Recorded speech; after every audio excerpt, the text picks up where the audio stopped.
this week's episode of A Wealthy Life, I'm going to be speaking to Julia Ambler, an expert in palliative care from South Africa, on a different topic than we normally talk about, but still very, very relevant. So it's about assisted dying. There is a law being debated in Parliament today, the 28th of November, around assisted dying. And it really resonates for me because it is the end of a wealthy life. I've often talked about mortality and asked you the question, what would you do if you knew that you were going to die tomorrow? What would you regret? And those are some of the topics that we debate about her experience, the process of dying, and maybe there's a better way that we can have a choice in this conversation. So I think it's a really fascinating debate. I hope you'll enjoy it, and I hope you'll get a lot out of it. A number of times in my life, I've come to that point where I've had that shock, either a near miss where you're not paying attention and you go to step off the pavement, or a medical condition, either for yourself or for someone in your family, and you suddenly go, oh, actually, we're not immortal. We are mere mortals. And so that idea of mortality slaps you in the face. It's that moment when you go, okay, maybe this journey will have an end.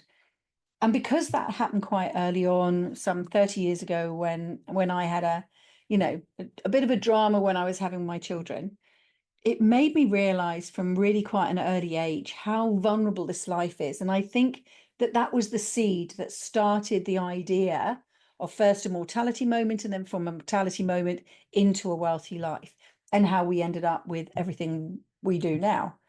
And so for me, it's always been about, I don't want any regrets at the end. Therefore, I need to live the best life possible now, and therefore a wealthy life. And so that's how the whole conversation goes. And so my question to you is, have you thought about your end? Have you thought about how you want to die? Have you had that conversation with your family? Is this something that is on your mind? And if not, why not? Because if you leave it too late, you may not have that opportunity to have that conversation, and therefore choice may be taken away from you. And I think one of the resounding, although they're my words, you'll have variations on it, whether it's freedom for you or it's control or it's choice, those words are really important in our lives. They're sort of almost like the essence of who we are. We are beings that have a choice. We can determine how we live. We don't necessarily have as much determination over how we die. Some of it's nature's going to intervene, your bodies, our bodies are all going to be different. But also we've got how you interact with the medical professions. And this is a really fascinating debate with the most inspiring woman who has spent 20 years of her life working with individuals, children a lot of the time, and families at that end point where they have to come to terms with the future loss of someone. And I feel that her insights are really valuable to add some context to the debate and all that you're going to see on the news over the next few days, whatever way this bill goes. So I hope that you'll enjoy it. I hope that you'll get a lot out of it. And I hope that it'll prompt you to have a conversation first with yourself and then maybe with others about, how do you want to die? If you're going to have a wealthy life, what's the end of a wealthy life? Is it a wealthy death, which isn't about money? Remember, it's a death of your choosing. Let's have a look. Hello and welcome. And with me is Dr. Julia Ambler, all the way from South Africa, a palliative care expert, and we'll be speaking to her in a minute. So, but just welcome Julia first. Thank you so much, Vicky. It's always good to see you, even if it is across a screen. Even if it is across the screen. So the reason I wanted to have this conversation is twofold. One, we have got being debated in Parliament today, the 28th of November, the assisted dying bill. And that's actually quite controversial in the UK, as I'm sure it would be in many other countries that don't have one of these. And obviously, I've known you for a million years and know your work in palliative care. And I've also been aware in my own life of the idea of mortality. But what I wanted to do here is bring this idea together with the idea of a wealthy life. And for me, a wealthy life is, how do you want to live your life? And depending on how you want to live your life, how much money will that take? How much time will that take? And then let's make a plan so you can live your best life. The assisted dying bill, if we took it to, I hope its core belief, is that everybody can die their best death, that you can have some degree of control over your death. And I think it's something that we definitely don't talk about in the UK. I know a couple of times, because of your work and because of my other thoughts, tried bringing the conversation up with my mum and dad. My dad was always going to, he wouldn't discuss it at all. From the age of 60, what are your thoughts? I'm going to be dead by the time I'm 65. Let's not worry about it. And he was 60, and then he was 65, and I'm going, Dad, you're still not dead. Should we talk about it? No, I'll be dead next year. Let's not bother about it. And in the end, he didn't die until I think he was 83, something like that. And we still had never spoken about it. There was a will in the background. And that's the first time that most people go, oh, so this is what my family member wanted for themselves. And it's a bit late because I've already died then. And so unless we have those conversations, and then you remember I had that dear friend Sally, and she knew she was dying for a long while, and took a long path to it. And she decided to donate her body to medical science, which sounds like a wonderful thing to do, but left with her family with no closure, because there was no body, there was no ceremony. They never got to say goodbye to her. So it's quite interesting that if we spoke about this more, and some countries do it so much better and we don't. So I wanted to, and we've discussed the fact that we haven't discussed this. So I don't know what Julia's going to say to any of my questions. Julia doesn't know what questions I'm going to come up with. So this should be quite interesting. And I hope to learn from this as much as I hope you, the listeners, were listening. So that's enough of an intro. So Julia, maybe just to set the scene, I introduced you as a palliative care expert, and I know that you work with kids. Just a little potted history of what is your area of expertise here? Thanks, Vicky. So I've been in palliative care for the last 20 years. My path started in the UK, actually. I was based in Oxford and came across this concept of palliative care, which I hadn't previously. It was never part of our curriculum in South Africa at that time. I'm pleased to say it now is part of the curriculum across most medical schools. I had trained at a time where HIV was very highly prevalent and patients were dying of AIDS. And I did not know, as a junior doctor, how to manage them, how to comfort them, how to care or relieve any symptoms. I completely felt helpless. So when I spent time in the UK, I realized, wow, there's a whole thing you can do to support someone to live well, not only to die well. And that really resonated with me. And I came back to South Africa, and I've been involved in setting up an NGO here, and really have spent my time offering palliative care services largely to children, but I do see adult patients as well. And we literally provide a full range of services to those kids. In the last 10 years, we've had over 2,000 children through our services. Not all of them pass away. Some of them have happier stories, but it's the journey that is so important. And what we offer on that way is looking after the physical symptoms and distress that a patient may be experiencing, then the emotional turmoil that the child might be experiencing, that the parents are having, that the grandparents and the siblings, the spiritual pain that comes along with any serious illness. So our role is to holistically assess a family and a child and try and relieve the suffering to improve the quality of that life while that child is still around. So here's my first bomb drop of a question. Given that I've already given you the hint that we've got this assisted dying bill here, how do you feel about the concept? Do you have one in South Africa? Yes, no. And how do you feel about the concept of assisting people to die ahead of that natural heart stop? Yeah, look, it is a complex situation because I think I really strongly believe in the concept of autonomy, and that we as individuals should have the right to decide what is best for ourselves. Having said that, We don't have it's not legal in South Africa, any form of assisted dying at this point in time. It is coming up in the courts as well. There are organizations that are really promoting the decriminalization of it as a starting point before fully legalizing it and putting into place a system. And that sort of keeps coming up in the press. And I feel that the press sort of tends to make it a very binary argument. You're either pro-euthanasia or assisted dying, or you're against it. And it might be against for religious or other reasons. I don't want to do that and turn it into a two-way conversation where it's my beliefs versus somebody else's beliefs. I think one of my roles is that I'm the chairman of the Palliative Care Practitioners Association of South Africa. And we've debated this internally, and some of our members are very pro-assisted dying and others are not. But I think the longer I work in palliative care, the less inclined I am to believe that assisted dying in a legal way should have a place in society. And I think that is because suffering is so real. And that suffering can be emotional, physical, spiritual, all of those things. And I don't believe we're addressing those issues. I think if you are simply saying to someone, you're going to suffer, would you like to live with it or die? It kind of really simplifies it into something that it's not. I think that it is a much bigger issue. And I think before I really want to think about legalizing allowing doctors to help patients to die before they were naturally going to do so, I would really like to see palliative care services integrated more effectively across all healthcare systems.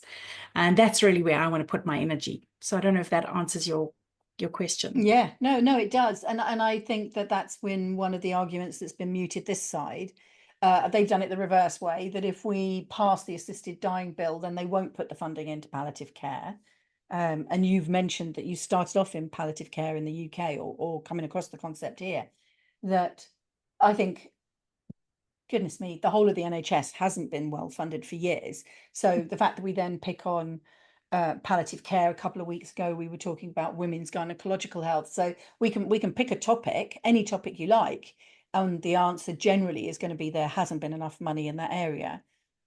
We could then get into a whole side conversation as when would ever be enough. But I think you're right in saying the bit about making sure that people have had the support in or open in a holistic way, that whether you were suffering physical pain, emotional pain, or spiritual pain, that you had support in that area, because that's different.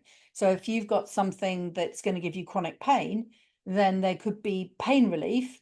And if you had the pain relief, well, then you wouldn't need to die because the pain would be fixed and you'd be fine. But it could be that the thing that is wrong with you is actually going to kill you at some point in the not too distant future. And it comes with pain, but also that pain comes with the fact that you know that your life is going to end sooner than you want it to. And you've got that sadness that you're going to leave and leave people behind, etc., etc. So there's all different ways. No one case is going to solve the problem. And I think it was really interesting that you used the words legalize and decriminalize. And I think that for me is where there's a conversation. Is there a difference to you between decriminalizing assisted dying and legalizing assisted dying? What would those two look like? Well, I think for starters, in South Africa, we've had a few test cases where a doctor has been lost his license and actually had jail time, potentially over assisting a patient to die. And that is a patient who really wanted to die, was, so things were done properly. Except it's still illegal. So while it's a criminal activity, you have to be prosecuted. There can be no, it's murder. In the court, that's the end of that. It has to go through the whole criminal proceeding. So by decriminalizing it, it's the first step in making sure that those doctors who choose to practice it are not facing criminal time or jail time.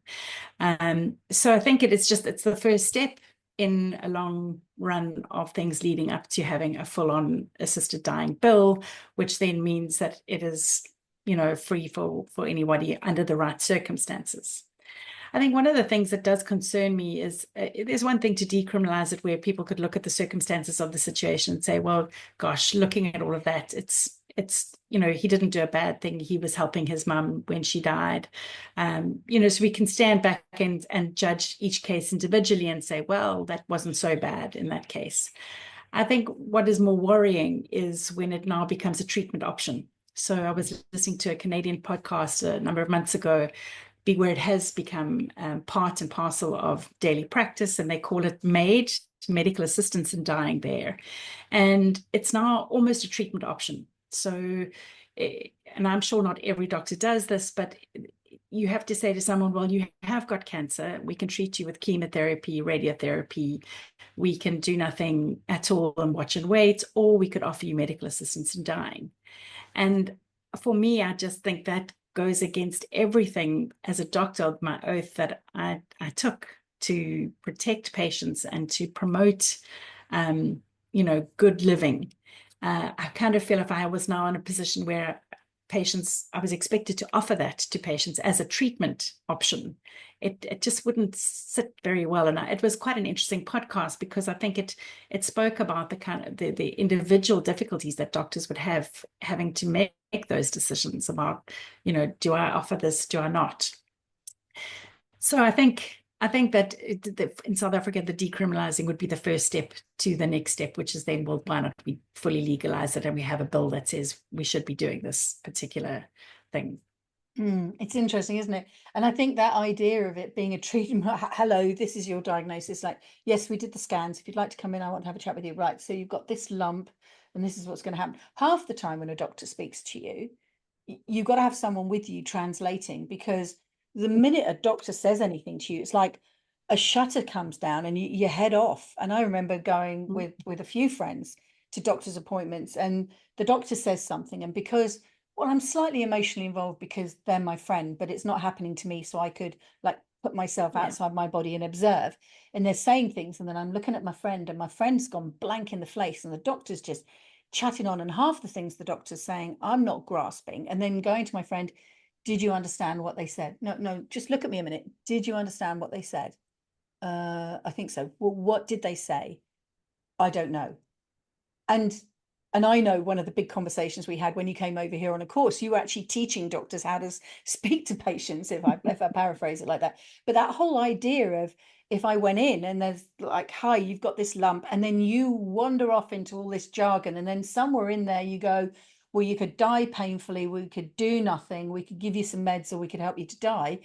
How can I, as a patient, make an informed decision when then being given those options, if the person speaking to me wasn't hugely skilled in that level of conversation? And I think the other thing it brings up for me is the dying bit of it, because you've talked about a doctor being basically taken to court for murder because he helped someone die. That's a huge pressure on another human being to do, whether you're a doctor or not. And I know, not to bring up COVID, but we saw a lot of that with the doctors in Italy when I was watching all of that because of my Italian background, etc., having to choose between, well, there's patient A and patient B, and patient A's on the ventilator, but they're in their 80s, and patient B's in their 30s, and I don't have any more ventilators left. I'm going to have to take one of these patients that are in their 80s off and basically kill them in order that this one can live, because I've only got this one piece of equipment, and the trauma that put the professionals through. So we've got to find, it's not just how do you want to die? Right. Well, I want a law that says when I decide that I want to die, I can go to someone, and we'll just use that term doctor at the moment, and they can give me a pill. I suppose if it were that easy, then that would open up a whole can of worms about, how do we know that I came in free will? How do I know that someone wasn't holding my child or my grandchild hostage to force me to do it in order to get the inheritance? So there's like loads of, you can make Hollywood movies out of this, and I'm surprised that they haven't. What if we stop for 1 second and go back to some fundamentals?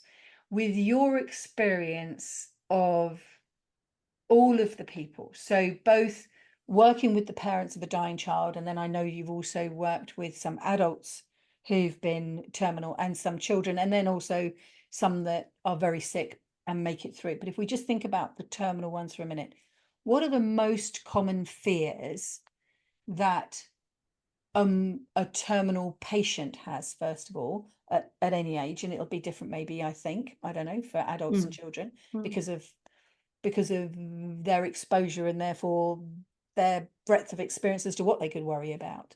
So do that bit first, and then I want to come on to the fears of the family. So I think for the dying person, in my personal experience, I think it's definitely the how. Very often it's not the fact that they're going to die. Particularly, I think in South Africa, we've got quite a strong religious background. We've got varied religious background, but a lot of people come from a sense of faith and trust that there is something more. And I'm constantly, daily overwhelmed at how faithful South Africans are. Their spirituality really does matter. So for a lot of people, the actual death itself is not the fear, it's the how.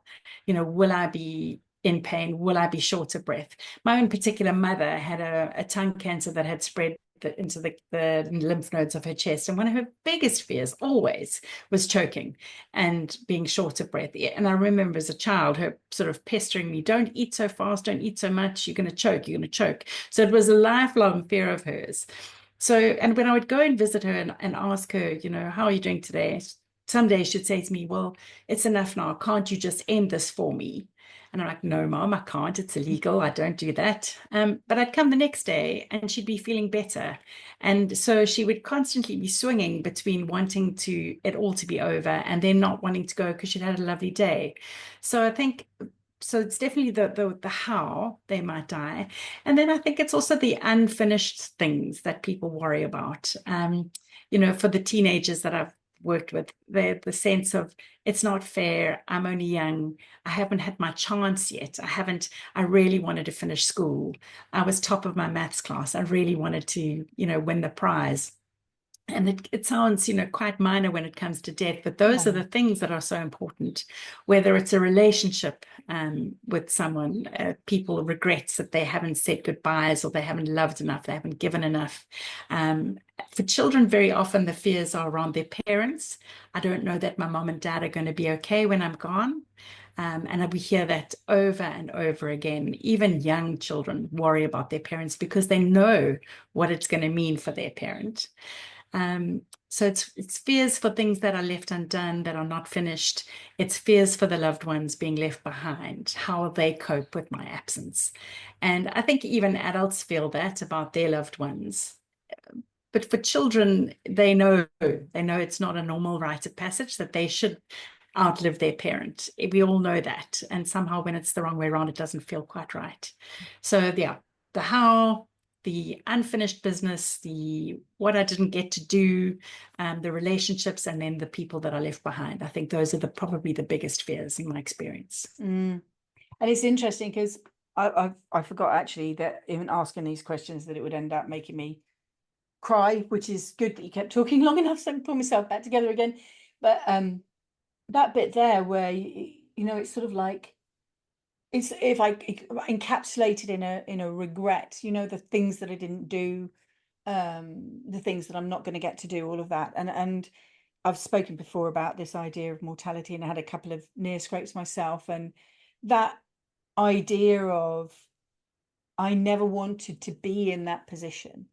I can't quite remember what this line is, but there's some sort of, it's not a joke, but a saying like that when I die, I want to come racing into the cemetery in a car, skid into my tombstone with, I think it's a Chardonnay in one hand and a bar of chocolate in the other, shouting woohoo, what the, thanks for the ride type of thing, or that idea. And I remember hearing that, can't remember how I heard that, and just thinking, I don't particularly like Chardonnay and I probably shouldn't eat chocolate as a diabetic, but something to that effect. I'll be carrying a tomato on a scuba tank and skidding in, on a whatever, you know, that would be great. And the idea that there are no regrets, and that was the seed, and the experiences I had were the seed for this concept of a wealthy life. In school, we're taught, go out, get a job. We're not taught about, this is how to live your life well. Decide how it is that you want to live your life, and then live it well. And how are you going to fund that well life? Don't fill it up with work all the time, because otherwise one of your biggest regrets is that you're not going to have had time with your family. So you want to find a balance, and buying all this stuff. I've just seen here in the village, we're building yet another one of those storage warehouses. We've got one already, a big yellow storage, and we're building now the big red box, which is another storage, a place for people to put all the clutter that they've bought in their lives that they don't need because it's going to go into some storage, but they spent money at work earning the money to buy the stuff that they don't need, that they're then going to spend more money that they have to work for in order to store it, because they don't need it and they can't fit it in their house anyway. We're all just, it's like we're upside down. And you didn't say in any of the regrets, the regret, I never bought that pair of Nike trainers, or I never bought that glittery dress, or I never bought that ring, or I mean, mine will still be that I never had enough holidays, because that's always, until I've explored the entire world at least 3 times, I will still always have that regret. But I'm doing my best to get around as many places as I can. But you know, it's not the stuff that we regret, it's probably those moments of connection, isn't it? That and that's what living life is about. So then I asked you this as a two-way question. So that was the fears, if you like, of the person who has learnt that they're going to die. What about, is there any difference in the fear for the families or connected parties of the person that's going to die? I think there probably is a lot that overlaps, but certainly a parent watching a child is the suffering. I don't want my child to suffer. And this tension between that not wanting the child to suffer, but I don't want to let go. Yeah. And many parents will say to me, I know I'm being selfish, I should just let him go. And I've actually got one family that are living in their bereavement is quite fresh, and we're working with them to kind of help them see the light, even though it feels like there's absolutely no light right now. But one of the things they did do on the day that he passed away was say to him, it's okay, you can go, we will be fine. And now they're looking back going, should I have done that? Did I, you know, I should never have let him go. And so it is this deep tension between suffering and not wanting to prolong someone's time on earth when it isn't good time anymore, and that letting go and not seeing your child grow to, you know, a ripe old adult, All the giving you grandchildren, which is opportunities, what they should be doing. Yeah. Well, And especially that with a grieving child. process is exactly that. Yeah. It is grieving for the graduation, for the marriage, for the 21st birthday, for the, you know, it's all the big events that they'll never have. And they look at children of similar ages and go, wow, you know, my child would be that age now. And it's a lot. And I think the fear of learning to live without your child is, you know, it's enormous. You know, before the child dies, that is already a fear. As for adult patients, I don't know when one's losing. I suppose it's just not having them there anymore to phone. You know, when things have worked the right way and you lose your mum, that people will say to me, "Oh, I know she was 94, but I still really miss her. I phoned her every day." So it's just the gap, the big hole that gets left behind from their presence. Yeah. It is a small comfort that it is the natural order of things. But I remember when we got the call, and my mum didn't say what was going on, but we got there and we realized that my dad had died or was practically dead. And I remember coming into the room going, don't go, don't go, don't go. Sorry. And you see, it's years ago, but that was me being selfish. And I had to have a chat with myself to go, it's not about me. And this is why this also comes up for me. My dad never wanted to die in a hospital bed, wearing a gown with his bum hanging out. he was a proud man. He was a tailor. He always, I mean, you know, you met him, always smartly dressed. Even when he was out in the garden, he still looked smart. And I remember him cutting the back of his hand once while he was doing some work, and he was just in tracksuit bottoms, and he got blood on himself. And instead of just going straight to the hospital because he was pouring blood, he mock bandaged his own hand and then went and changed. And he ended up in the hospital in this black polo neck and black slacks. And when we got to the hospital to meet him, he didn't look like the chainsaw massacre that we'd seen in the shop where he was. I mean, it was chainsaw massacre. There was blood everywhere. He must have been completely covered. But he goes home and he like washed himself and he looked smart and put a dab of aftershave on and then showed up properly and then went, oh, look, I've done this. Probably, you know, like an hour afterwards, and he should have dealt with it much sooner, because that's the sort of man he was. So I knew that this, not, I think, I don't know whether there was pain or not, and I don't want to know the answer to that question, thanks Julia, but I'm assuming there was a little bit, but not too much, that when he died, it was sudden, and he maintained his dignity as much as you can, lying on the floor with people pumping your chest for hours trying to bring you back. And my first thought was, don't go, but that was about Vicky. That wasn't about Bertie, Alberto, my dad. And when I then had maybe 15, 20 minutes, because like I've got a medical degree, as you well know, from Dr. Google and also the TV, and I'm really very good at all of this, and I've watched all these programs, and I know that if you keep pumping on someone's chest, either what does come back won't be the whole person, or they won't be coming back anyway. And there was a moment when I'm going, geez, how many times have they shocked him now? And I don't think I remember it consciously, unconsciously, and went, he's not coming back. And then I just felt almost like, and I can remember it so vividly, this feeling of peace, of going and saying that thing, because you said it about the children, it's all right, Daddy, you can go. I know I was saying it, but that was about me. Sorry. But this is okay for you. And that doesn't mean to say that I don't miss him. And it's been, where are we now? 9 years, coming up for 10 years. So it's still, obviously you can see, and that's not what I wanted. This is not what this conversation is about, but it's that idea of how has the person left you cope. And if you can have so many memories, which requires both of you having the time to have the memories, to make those calls every day. You know, if you've got parents, how often do you speak to your parents? And it might be that once a week is enough for you, because you might have a nutty parent. I had a nutty parent left, you know, once a week can be enough. Or you may have, you know, like someone who's going to be sharing memories with you, that they're having a wonderful time knowing that they're getting in their 80s or whatever age they're getting, and they want to share all these stories. Oh my God, I remember this really funny time when I was 11, and I wish we'd captured all of those stories. I think that's, if there is a regret about my parents dying, is we didn't there's only the stories that I remember them telling me, and I didn't capture them enough. But I also think now that even if I did write a whole book of the stories I remember, who's going to read them? Because my kids or my grandkids, well, they won't have the connection that maybe actually to write some of my funny stories might be more of a memoir to pass on, that type of stuff. But it's interesting, isn't it? This, how am I going to die?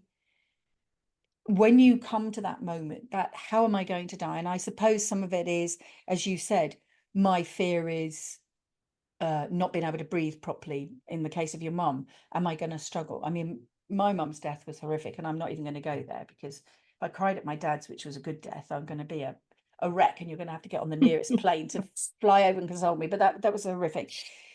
But that idea of not being in pain, having seen her die, and there was no dignity on her end. Now, that wasn't a primary driver for her. It was very much, my dad was about dignity. It wasn't for my mum, was about dignity. But I still don't think she had a dignified death. And I don't want an undignified death if I get a chance. I preferably don't want to be splattered in the road before my time generally, but splattered in the road and have them cut all my clothes off, and people standing around taking videos, because this is what will happen if you die public. I don't want that for myself. In the ideal world, what we all want to do is go to sleep, and then, oh, sorry to whoever wakes up next to you, but you know, to die in my sleep, but sorry, preferably to die in my own bed asleep, so that I don't scare anybody when they wake up next to this sort of or putting the next morning. There still is no way, is there? There's no way that is peaceful. Mm, And I don't want to die in pain, but I don't have any control. And so I think what I heard from you early on is that there is a conflict for you. And I see the conflict too.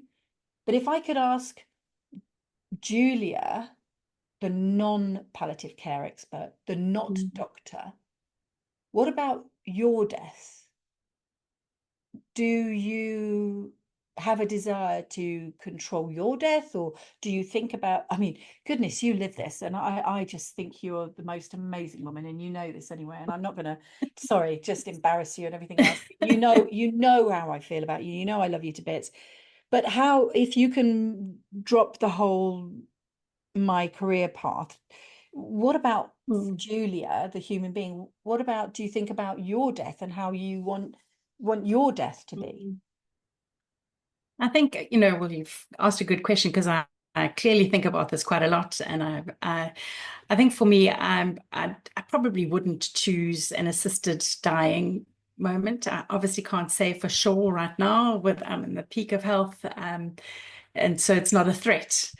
I Mm, think one of the things that, and I can't drop the palliative care completely because it is so much a part of who I am, but a big part of what I do every day is helping people to make good choices and good decisions where they are, in fact, in control. So, what I want for myself is to have a relationship with a healthcare provider that will be honest with me and give me the facts and say, look, we can treat this to this point. These are going to be the side effects. This is going to be the long term. Whether we treat it or not, you're still looking at 4 months versus 6 months, or whatever the scenario may be, so that I'm fully armed with that information to decide whether or not the treatment is worth me trying or not trying. mm, And one of my biggest fears is that the healthcare providers, many that I'm surrounded by, are not those people. They don't have those conversations. They're not open and honest. They tell you what they think is good for you as the patient. They say when you're 94, we're going to admit you and do some scans on your brain and see what's causing the fact that you can't walk anymore, without actually going, well, hang on, we could admit you and do some scans to see why you're not walking, but you are 94. And what do you think? Do you think you would like to go through that? Or would you like to go home and we can put you in touch with a palliative care specialist who can keep you comfortable at home and you can be surrounded by your loved ones rather than spending 1 minute in hospital? And I think that is my fear, is that I might not have access to those conversations, mm, or faced with doctors who are just impossible to negotiate with, or I want to have my opinion, my beliefs, my values, my preferences taken into account, because it may be that I choose to be at home and not have a particular treatment or a surgery or an investigation, and I would like to take pain medication. And if I get a chest infection, I would choose not to have the pneumonia medication. I would rather you kept me comfortable with medication while I died from my pneumonia, rather than you aggressively treating the pneumonia while I still still going can to die of rally something from that, else. and then I've still got to live from something else. So I think for me, that's what I want for my death, is that there's open, honest communication. I've got my loved ones to talk to bounce this off. I can explain to them my wishes. We can be very clear on what I would or wouldn't want, so that, and my kids know that already. I mean, they're only 17 and 19, but from quite young, they've known that I don't want to be kept alive on a ventilator. If I should have a Mm, terrific accident and end up being ventilated, with little hope of recovery, just pull the plug, yes, and I believe that by having those conversations early and very openly, it's a gift to my kids, that it their is. decision making will be a lot easier, because they'll be able to go, what would mom be saying right now? And you'll have And they had know those there's no conversations. doubt. Yeah. And you'll have had those And, conversations together, and therefore it won't fall on one child or the other, that yeah. one child's maybe spoken. You've spoken it collectively so that it is known. Mm, And we don't do that in yeah. this country. Well, we don't do it here either. I think South Africa's our health system is largely based on a sort of a model similar to yours. I think, we stiff upper lip British descendants, many of us Yes. here, and I do, one of the things I value so much working in South Africa, and I am South African, but is the province that I'm in is very much the isiZulu is the dominant language and culture, and there, while things are changing through Google and modernization and urbanization, there is still quite a healthy respect for what is reasonable and what is rational. And I do find a lot of our families kind of accept, well, this is it. This is the way it is. And there's a kind of the culture allows people to embrace illness and, if needs be, death, because that is part of life. And I think sort of the more westernized we get, the more we get away from that. We completely make everything so clinical. And then doctors are frustrated that they can't fix problems because, we should be able to fix it. But the truth is, everybody still dies.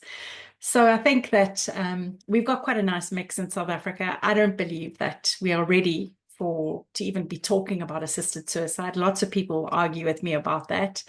I think that we should be focusing on how do we have these decent conversations? How do we empower patients to get the best healthcare for themselves that aligns with their values and their beliefs and their preferences? It's quite interesting that you described it, that you wanted to be able to have this conversation where, in a sense, I'm going to round it up and paraphrase it into refuse treatment.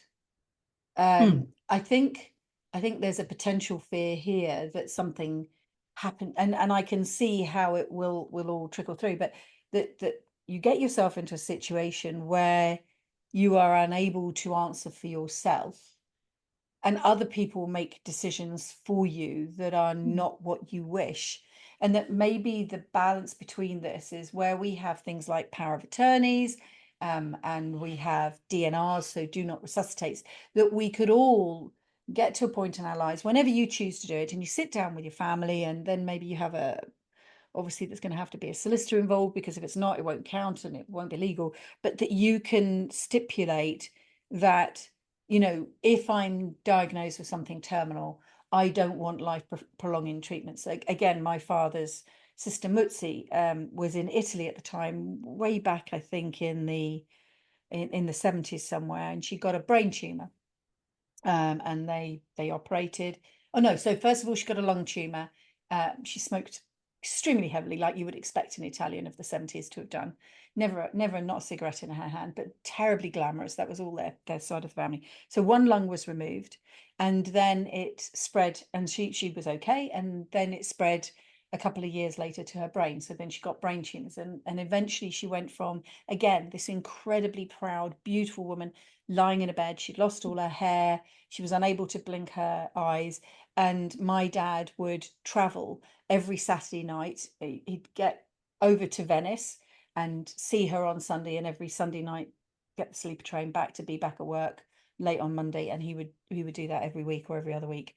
And somewhere in between, she had a heart attack at one point, and the Italian doctors resuscitated her, because that was the Hippocratic Oath. The Hippocratic Oath said, not only do no harm, but because they did. And then she lasted another 18 months where she could have been let go, but she was still laying in a bed. There's no national health service there. It was all privately. If my father didn't pay for a private nurse, she would have just been lying in a bed in quite potentially whatever mess she was in. And it was only the fact that we had this private nurse looking for her all the time. And so these are all the little myths and the little stories that formulate me. So then when I first heard about the assisted dying bill, I was thinking, yeah, that's right. That's what I want. I want to be in a position where I have control over the end of my life. And I know, for example, if I asked Bob, or if we got ourselves to you, or got you over here, or I found another doctor, that there'll come a point, and I want to be able to say to someone, right, I've done everything I want to do. I've said hello, goodbye. I've controlled my pain up until now, but I know the end is inevitable. What I'd like to do is have a dying party. So we're gonna have a last party, and then we're all going to say goodbye. And also then later that night, whatever happens, I'm going to get an injection, and I'm going to do that, go to sleep peacefully. That would be my ideal. I mean, that's an awful burden to put on someone that does that. So you'd have to have all that conversation there. But this idea that I could get half poorly and then you keep bringing me back. Don't keep bringing me back. How can I write this down that says, when I've got something terminal and I'm gonna bring this letter out. I've prepared it already, but today's the day I'm going to date it, or today's that everybody else has signed it, the top, and today's the day I sign it, and I'll have to have a witness as well. That I've got this letter ready so that I can like lay it on the table and go, right, I know I've had my terminal. I know I was given 2 years. I'm now 18 months into that, and actually I can see that the slope is coming. Or I could, some people just, I'm sure you must have amazing stories of people that you thought were terminal, and then they've just perked up and they've carried on for many more months than you thought possible. And I was speaking to another friend the other day, and she was diagnosed with a tumor, and 3 of the doctors wanted to operate, and the risks of operating would have potentially killed her. And she's 10 years later, she never had the surgery because one doctor said, let's watch it. And she's had 10 amazing years with her family. So there is no one rule, is there? But what can we make our own rule? Oh, how's this? Because I said I was just going to hit you questions I've never asked you before. Can we make our own rule? What is the thing that we could have that maybe didn't become law, but that we could have? Could we write a document that said, in X, Y, and Z circumstances, these are what I want to happen? Like, if I fall over and break my leg, please don't give me an overdose of morphine. Yeah, no, that's okay. I would like a splint in the leg. Yes, I want the X-ray. Please fix the leg. No, don't amputate the leg either. Just, fix the leg. But yeah, without me listing every possible, death defying terminal illness, how can we encapsulate that as a wish? Is there a better way? There you go. This is the question. Is there a better way than an assisted dying bill, legalizing or decriminalizing or whatever else bill? Is there a better way that we could prepare ourselves for our own death so that we can live our wealthy lives and then choose as much as we can to ease our own deaths for ourselves and for our families? So I think, absolutely, I think there is a better way, and it involves a few people, right? So I think when I worked in hospices in the UK, one of the things we would ask when we were admitting a patient is, what do you feel about the end? If you suddenly got much worse tonight, would you want us to resuscitate you and get you off to the nearest hospital to be put into ICU or not? And that would be on the back. We wouldn't just sort of ask that. You'd have the conversation about, what do they want for their lives? And so many people are like, don't be ridiculous. Please do not resuscitate me. And they sign a form that says, do not attempt resuscitation. Please, if I'm dying, let me go. So we've already always had that ability. And Hippocrates lived in 450 BC. And one of the things he's famous for saying is that we should know when patients have been overmastered by their illness and let it be. And I think we've kind of lost that. And part of it, I do believe, is the law, the threat of legal action. I think doctors are petrified of families coming back and saying, but you should have tried to resuscitate mum in that situation. But it means that we're making really poor decisions. And I do believe there is this concept of futility, that as a doctor, if I believe, and obviously I can't just sort of have an emotional belief, it's got to be a truly medically based opinion. If, in my opinion, offering you this particular treatment or CPR, whatever it is futile in that it is not going to benefit you medically as a patient, I do not have to offer you that treatment or that intervention. And we should be making those decisions ahead of time, and we should be having those conversations with our patients more openly during their admission when they are there. If you get much worse tonight, I could jump on your chest and try and save you. The likelihood is I'm going to fail, and it's going to be undignified, and etc. What do you think? How do you feel about it? And I believe that so that's one thing we as individuals could be deciding ahead of time what we want. We can be making sure that our families understand our wishes, so that when you're in the ICU and a doctor says to you, What do you think your mum would want that you can say, I know she wouldn't want this or she wouldn't want that, so that you've got that open honesty there. But beyond that, I think doctors need and nurses need to be educated that we do not have to resuscitate patients. I mean, I've came across recently a case where a woman that was diagnosed with breast cancer had spread to her brain. She didn't have hospice involved yet because from the time of that diagnosis to the time of her having a first seizure because of the tumor in the brain was too short. Hospice hadn't visited yet. The son panicked, didn't know what to do, took her to hospital where they promptly popped her into ICU and ventilated her. This is a woman with advanced breast cancer and that has gone to her brain. We know this is an incurable situation.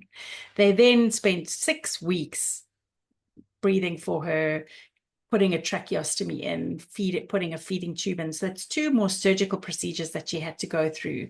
She ultimately died from her cancer, but the way they treated her in the interim was just unacceptable. And that is based on, I don't know, ignorance, a desire to make more money out of the situation. But I think we need health professionals to understand the law and ethics around this kind of end-of-life decision-making better, which is something I'm very passionate about, as you can hear. Yeah, no, I agree with you. I think raising this conversation is huge. And I, from my side, raising the conversation of let's talk about dying lets you know that this life that you have will come to an end, because some of us are still deluded, and I know I have been deluded for many years. I mean, I think I wrote a book back in 2015 in which I imagined the character would live till she was 138 in order to see her grandchild's grandchild. And I came to that number because I did the maths for myself, that if my children had a child at this age, who had a child at that age, who had a child at that age, then from the age that I was, that if I got to 138, I would meet my grandchild's grandchild. And that was because my mum met her great-grandchild. So I thought, well, if she can do it and I'm the next generation down, I should be able to meet I should be able to go one more than that, not just meet my great-grandchild, but my great-great-grandchild. So that's how the story evolved. And so I have held this belief that I would live till 138 and not just, be a decrepit bag of bones in a chair. I was going to live well until that time. Obviously, I haven't probably participated quite as well on the health side of things, but with the medical interventions, and this is where it links into you, with the medical interventions, you as a profession have the capacity to fix so many things. And what I worked out was getting steamrollered in the road, run over. So a slight getting knocked over by a car, you could probably survive from. A car accident, you could probably survive from. If a steamroller runs you over, you're definitely a goner. So definitely look both ways when you cross the road. Easy peasy there. And then the other one was losing your mind. So because the doctors can do a lot of the bionics, if you like, fix this broken finger, give me a pair of glasses, a pair of hearing aid, fix this organ, fix that organ, stents, pacemakers, organ transplants. I mean, all the things that you can do is just absolutely phenomenal. What you can't do yet is fix the mind when it gets Alzheimer's. That will come in due course. So therefore, to keep my mind as active, and hence I am the nutter that I am, because got to keep the mind going, keep the mind going, because if I can keep the mind going, then I can get the mind to keep the rest going. Easy peasy, until something happens that is beyond your capacity, like you spoke about the woman who'd got the breast cancer and the brain cancer, and a bit like my auntie Mitzi, not to go too far. That where is that line? And I know, particularly, I can imagine for young doctors, or even when we've watched some of these programs, the pressure that's on them when they lose a patient, etc., and how bad some people take it, that this idea that you need to help everybody, but helping doctors understand that they can't help everybody. And then as a second thing, that maybe not everybody in every circumstance should be helped. And so there's a conversation for you as doctors to have, and then equally a responsibility for us as human beings to be having about how do I want to live, and letting my family know, and I don't have any worry. Mine will be pulling the plug in no time at all. It'll all be out there. Ah, good. Don't have to listen to her anymore. No, I'm only joking. To have that, Yeah. Mm, all clear and out in the open, isn't it? And maybe if anything comes from this Bill's reading today is the fact that we're going to be speaking about it more. I don't know whether it will pass, whether it won't pass. And I think that I came into this conversation, and as I said, I didn't know what you were going to say. I could have guessed it, but I didn't know what you were going to say. And I did wonder whether you might, because of your experience in palliative care, find that there was something that you wanted, some piece of legislation that you did want. But actually I came in with, I do want some piece of legislation. That was my opening. It wasn't necessarily the bill that we've got in the UK, because the horror stories that they've told about drinking caustic liquid. But I think what I wanted was something that said, I have the right to control my own death, and it's not something is the hands of doctors or others beyond me, that I have some say in the matter, in the context of, I can't say whether or not I'm going to get being diagnosed with cancer yesterday, or have a heart attack yesterday, or any of those things. I can't control that. But what I can do is, having been faced with a diagnosis, let's say, or a situation, that then I can be party to that conversation. And I think that's probably where my desire for something, and I'm using the word legislation, and maybe it doesn't need to be legislation. Maybe what we've said here is, you sort of gave four things really. First of all, that we decide what we want, then we let our families know and have the conversation with them. And just because we decide, we also have to get them to a point where they are happy that this is our decision, and that they support that. And then doctors need to have the education that enables them to then be that bridge that speaks to us more. Would that be a better plan if we could make that a piece of law? So the law is, everybody has, well, because the thing is, unless you make it a law, yeah. then these things don't happen. So we're going to make a law that says there is a piece, whether you do it or not, it's up to you. There is a document that you can fill out. That's the law. Here's a document, you can fill it out. You can choose to fill it out or not. And in filling out that document, you then have a choice to have a conversation with your family or not. But basically, I am facilitating you with a thought process that you can go through, a conversation that you can structure with your family, so that this can be something that you can be helped and educated to do. Great. So we've ticked off number 1 and 2. I've decided, and the family's had the conversation. And then we need education for the doctors. We need education that enables them to feel better about their process. Then that gives them the skills to talk to the patients. And above all of this, it all comes under, I think now, and this isn't my original thought, is that it comes under the heading of palliative care. This is all about palliative care. Palliative care isn't just something that arrives, which it does at the moment when you're diagnosed.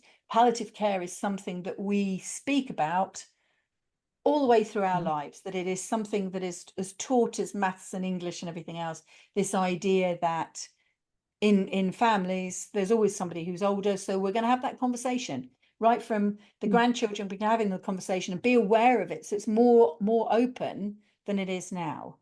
Or I made it a law, but those points, something that would make you happier rather than the I legislation. think absolutely. I think, just in terms of patient autonomy, and I think a lot of people who are arguing for assisted dying really believe that patients have the right to self-determination, and therefore they should be allowed to choose when they die, and how they die. Well, not necessarily how, but definitely when. And I'm not specifically opposed to that concept. I just think it's much more complicated than that, because the loopholes are too many. The pressure to end your life when you're poor. I mean, poverty affects quality of life. Disability affects quality of life. And I just, for me, it's really complicated when you suddenly say, look, we can do this thing. And some states are really permissive, and other people are really strict about it. either way, it needs to be really policed, and it takes a lot of time and a lot of energy. And I would rather say autonomy for me is about enabling patients to make good decisions for themselves when they've got all the medical information that they need.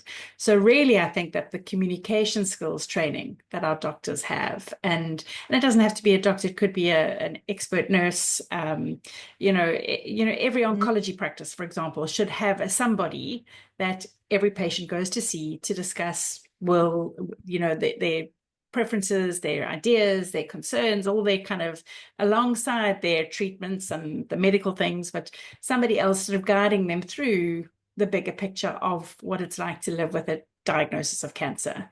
And I think that would be a much better way to spend our time and energy and getting the best for patients, which also then allows them to refuse treatment when it's too much, when it's not benefiting, when it's no longer medically helpful, and allow them a natural death, as far as possible. Yeah, I think that's absolutely awesome. Absolutely awesome. Julia, I just want to thank you so much. I think I feel so much more consciously aware of all the things that need to be considered. Not that I have any intention of dying soon, but the conversations, no, the conversations and this concept of patient autonomy, and it starts with a conversation, because there can be no patient autonomy if you haven't had the conversation with one's own self about what you want for you, and then start sharing that out with your family, and then with your medical professionals. And I think there was a bit there that I don't think you put it quite this way, but if instead of spending money on what will be a court system that will have to be introduced in order to enable legalized dying, so we're going to have these two doctors, and then we're going to have the judge that sits over the doctors, and all of this is going to have to happen within a time frame, because otherwise it makes nonsense of everything. All of the money that is going to be put into that could be put into this wider palliative support of education, providing the professionals that have these end of life conversations with people, that they are actually, if you think of it, a substream of the palliative speciality, because you have these conversations all the time. So what we really need is an army of Julias and an army of Umdidozi, which is the charity that you run, that's all over the world, that can be having these conversations. Yeah. So we're doing our best. I know one of the reasons we are also having this conversation now is that we are hosting a conference next year in my hometown, which is Durban, South Africa. And we're desperately trying to get funding in to have this conference, because we're just so passionate that if you don't have these face-to-face, I mean, Zoom is wonderful and it saves a lot of money, but it's the networking, it's these kind of conversations where you really sit down at tea time in between sessions and presentations, and you thrash out some of these ideas. That's where the learning is, right? So I really feel very strongly that face-to-face conferences should still happen, and I'm really hoping we can pull next year's off. But it's part of kind of broadening up this conversation. Let's just talk a little bit more about what's going to work, and going the legal route. There's probably a place for that. I'm just not convinced, and I'm certainly not going to spend much of my time and energy on defending or promoting or whatever. I just think that I know what the solution is, and I think it's palliative care for the vast majority of cases, and I'd like to see that really being supported by governments across the world. That's a great place to end. And for everybody, I will put the links in the show notes of this, to be able to, if you feel moved, please do maybe contribute a small sum. We were just talking, and we have done over the years, is how just £40 would buy a pram for one of your mothers that is caring for a child that is dying, and £40 we might spend on a meal out one night. And just think about what £50 could do if you would contribute this. I know everybody is always worried about money, but I think particularly when you start to look at the difference between UK and South Africa, and this is why I've always been a massive fan and supporter of your business and your charity and the work that you do, that a little piece of money, of my money, makes such a difference in your country to the quality of life of people, and that if then that can blossom out from there. I can't fund it in the UK because the costs are prohibitive, not that I've got the skills and the connections, but I can fund stuff in your country, and then you can be the one that becomes the beacon. That's my hope, is that in supporting you, that the thoughts and the ideas that you have start that debate that enables it to be something that then blossoms and ripples out from there. So thank you, Julia. Thank you for your time. Thank you for all the work that you do. Thank you for all the families that you support. Thank you for your friendship. And I look forward to seeing you soon. Thank you, Vicky. I didn't expect that conversation to be quite so emotive for me. I don't understand how Julia copes, although I know we've had a conversation about it. But this idea that we should start, or we could start these conversations sooner, to have a conversation with yourself about what do you want in your end. You remember she told the story of her mother who was always very fearful of choking, my father who wanted dignity. How do you want your death to be? Do you want to be surrounded by people? Do you want it to be in a hospital? Do you want it to be in your own bed? Do you want to be lying in a field of daisies? Who knows? What do you want? And then to share that conversation with your family, so that when the inevitable, and let's be honest, this is the inevitable, happens, you are prepared, but they are prepared. And then, as Julia says, you're in a position where when the doctors say, what would your mom or your dad or whoever want, you can make that decision. And I hope for you that you are never in the position that Julia's in with the families that she works with, where you're facing the passing of a child, and that it all goes in the nice natural order for you, and first the elders go and then eventually you go, and later on your children go. We can't predict that, but what we can do is talk about our fears and our hopes, and it might be emotional, but it's better to have that conversation now than come to the end and regret it. And I definitely think if you've listened to this podcast, you've maybe come out with maybe a different perspective on what you thought when you first went in. And I'd love to hear your point of view on this. And I think I might actually make this the first of a few more controversial conversations, because there's a lot of conversations that I have at home that I think that maybe we could be having more publicly with one another. And so let's see how it goes. Let me know if you've enjoyed this. Please, of course, subscribe. Please email me, get in touch, book a call if you want. And let's see how we can build this debate and make it something that we Brits, stiff upper lip, as Julia referred to us, are more prepared to have as a conversation. I wish you a wealthy life, and whenever your time is right, that you get to have a death of your choosing. Very best wishes.